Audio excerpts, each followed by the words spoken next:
Pai Senhor Jesus Cristo, irmãos, glória a Deus, mais um ensinamento da parte de Deus. Hoje vamos estar falando sobre genealogias. O que são as genealogias? Por que aparecem na Bíblia? É exatamente isso que vamos estar esclarecendo aí aos leitores da Bíblia, novos convertidos e etc. Amém? Deus dará vitória. Bom, a genealogia, ela serve,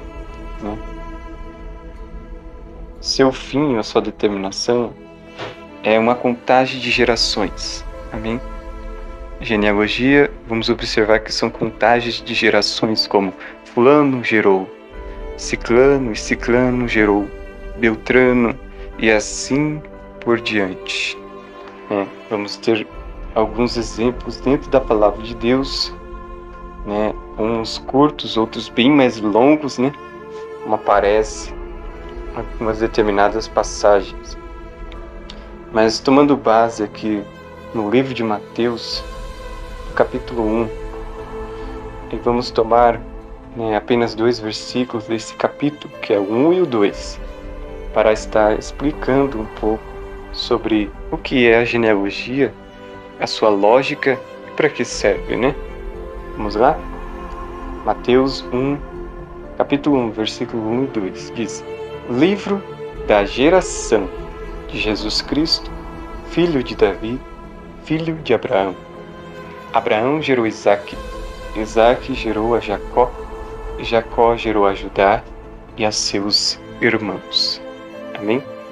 Podemos perceber que ainda vai dando continuidade, Mas qual é a lógica de apresentar uma lista de nomes de gerações? Lista de nomes de gerações. Uma lista de gerações, que é a genealogia. Nome esquisito, Realmente, ela apresenta o nome de gerações e gerações para comprovar de quem eles são filhos.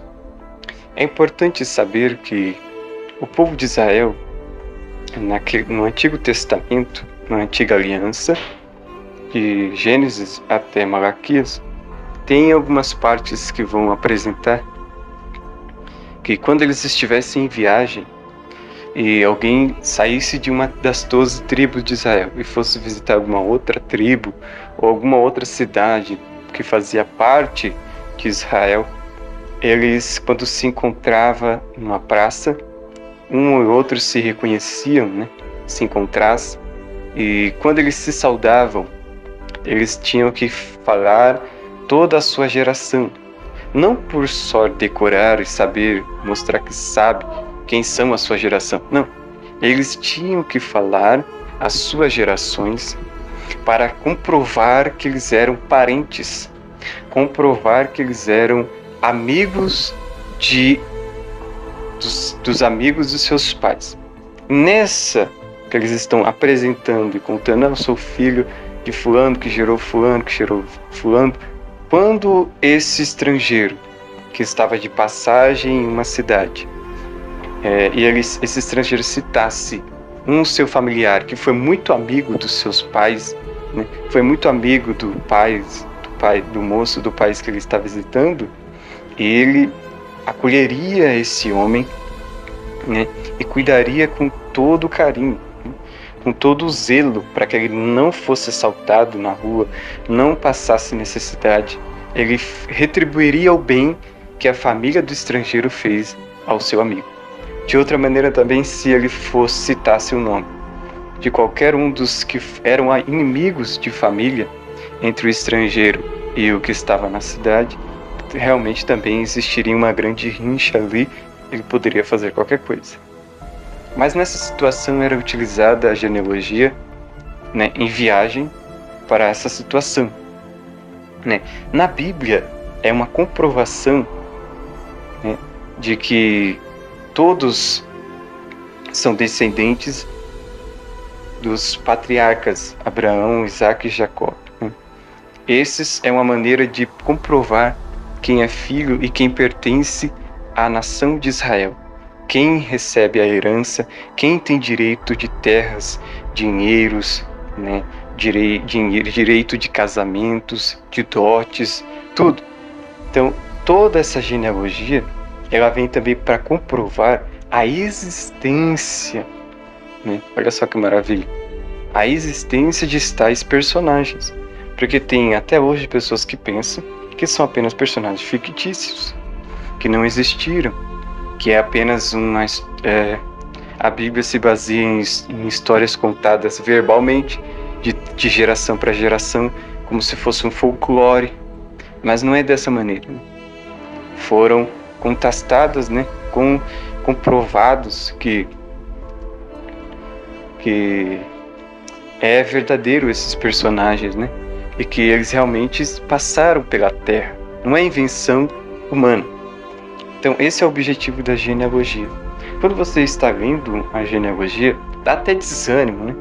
Realmente no começo você fala, vou ter que ler essa lista de gerações, mas aí você consegue perceber outros mistérios da genealogia. Primeiro, a genealogia ela nunca apresenta tempo. É interessante, ela nunca vai dar o tempo de um tanto e de outro. Salvo que em Gênesis tem alguns tempos, fulano viveu tantos anos, né? Mas depois você nunca mais ouve falar de tempos e períodos, né? Que geralmente agora só se passa diretamente, só cita os nomes. E isso, né, a gente observa então que a genealogia ela não está focada em tempo, mas sim no nome.